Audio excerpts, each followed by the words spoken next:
Y'all, so many students think that you have to write about traumatic challenges in order to write a great personal statement, and it's just not true. Okay, you can tell I'm heated about this, right? You can write an amazing personal statement on anything ranging from like an incredible trip you took, to your childhood dream of flying, to poop, animals, and the environment.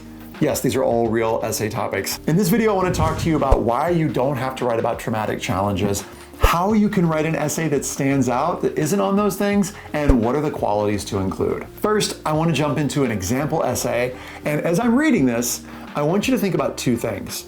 First of all, I want you to see if you can notice how many values the student brings in. And by values, I mean specific qualities that that student's gonna bring to the college campus. And if you're like, what is he talking about? I'm talking about these. You can pause the video and go back if you need to.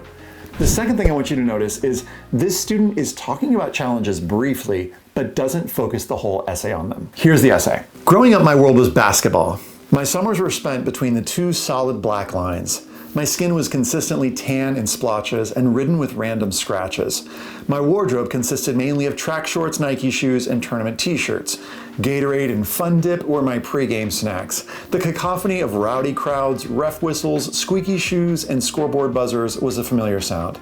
I was the team captain of almost every team I played on, familiar with the X's and O's of plays, commander of the court, and the coach's right-hand girl. Now, you might think, okay, this sounds like a basketball essay, wait for it. But that was only me on the surface, she writes. Deep down, I was an East Asian influenced bibliophile and a young adult fiction writer. What? Hidden in the cracks of a blossoming collegiate level athlete was a literary fiend. I devoured books in the daylight. I crafted stories at nighttime. After games, after practice, after conditioning, I found nooks of solitude. Within these moments, I became engulfed in a world of my own creation. Initially, I only read young adult literature, but I grew to enjoy literary fiction and self-help. Kafka, Dostoevsky, Brandon, Csikszentmihalyi. I expanded my bubble to Google+ critique groups, online discussion groups, blogs, writing competitions, and clubs. I wrote my first novel in 5th grade, my second in 7th grade, and started my third in 9th grade. Reading was instinctual, writing was impulsive. I stumbled upon the movies of Hayao Miyazaki at a young age. I related a lot to the underlying East Asian philosophy present in his movies. My own perspective on life, growth, and change was echoed in his storytelling. So I read his autobiographies, watched anime, and researched ancient texts, Analects, The Way, Art of War. Then I discovered the books of Haruki Murakami, whom I now emulate in order to improve my writing. Like two sides of a coin, I lived in two worlds. One world was outward, aggressive, noisy, invigorating. The other internal, tempestuous, serene, nuanced. Internal and external conflict ensued. Many times I was seen only as an athlete and judged by the stereotypes that come with it. Self-centered, unintelligent, listens to rap. But off the court I was more reflective, empathetic, and I listened to music like Florence and the Machine. I was even sometimes bullied for not acting black enough, quote unquote. My teammates felt that my singular focus should be basketball and found it strange that I participated in so many extracurriculars. But why should I be one-dimensional? I'd always been motivated to reach the pinnacle of my potential in whatever I was interested in. Why should I be defined by only one aspect of my life? I felt like I had to pick one world. Then I had an ACL injury, and then another, and then another. After the first ACL surgery, my family and I made the decision to homeschool. I knew I wanted to explore my many interests, literature, novel writing, East Asian culture, and basketball equally. So I did. I found time to analyze Heart of Darkness and used my blog to instruct adult authors how to become self-published authors. I researched Shintoism, read dozens of books on writing and self-improvement. My sister and I have been talking for a while about starting a nonprofit focused on social awareness, education, and community outreach. Finally, we had time to do it. While basketball has equipped me with leadership skills and life experiences, it is only one part of who I am. As a socially aware, intellectual, and introspective individual, I value creative expression and independence. My life's mission is to reach my full potential in order to help others reach their own. What do I love about this essay? First of all, I love that she weaves in so many different values. Did you count as many as I did? I'll give you some examples. Leadership. She says, growing up, my world was basketball, but she talks about basically how she was always the coach's right-hand girl. And she says, I was the team captain of almost every team I played on.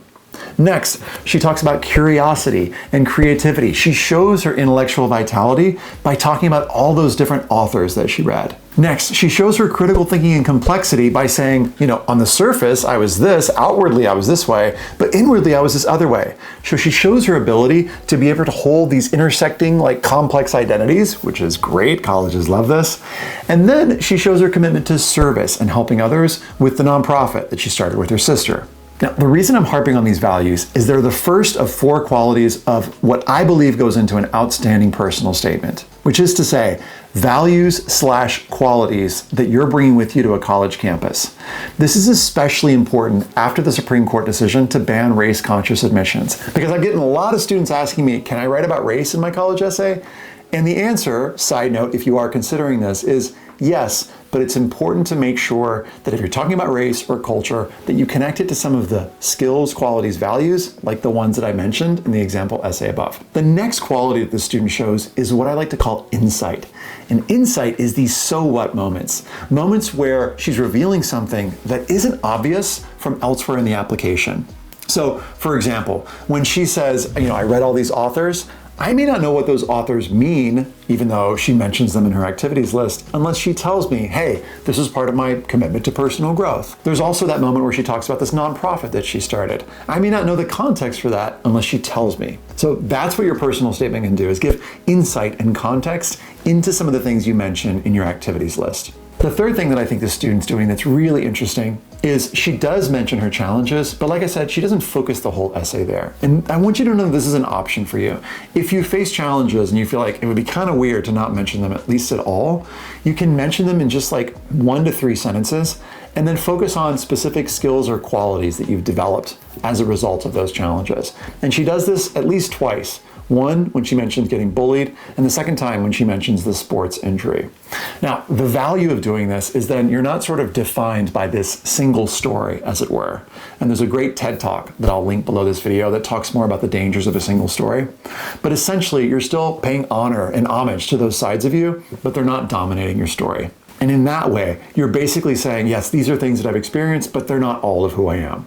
Now, am I saying that you can't write about challenges or shouldn't? Not necessarily. If you face challenges in your life and you think there might be a personal statement story there, below this video, I'll link something called my free guide to the personal statement.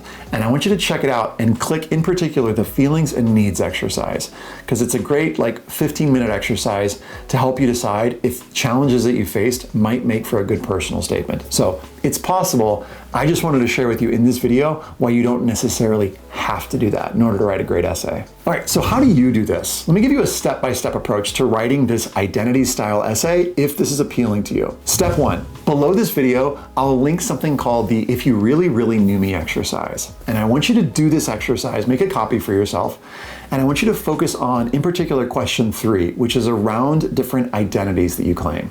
So this student, for example, has athlete, young adult fiction writer, nonprofit starter. I want you to brainstorm what are all the different identities that you possess that you feel like you could show in your application. Next step, I want you to think about for each identity that you've written down, what is a value or what are a couple different values that you feel like you could show off based on that identity. So for example, in the essay we just read, that student mentioned her athlete identity, but it wasn't about discipline or hard work. It was about leadership. So what you'll do essentially is brainstorm, okay, each identity could show this particular value. Once you've done that, I want you to brainstorm a specific example, image, or moment that would show us that you've embodied that particular value. So, for example, with this student, she wanted to show leadership. How? Well, the fact that she was team captain of almost every team that she'd ever been on is a great bit of evidence that shows she's embodied that quality. Then I want you to create a simple outline where you basically write a paragraph on each of the identities and the values that you want to show. And if you want,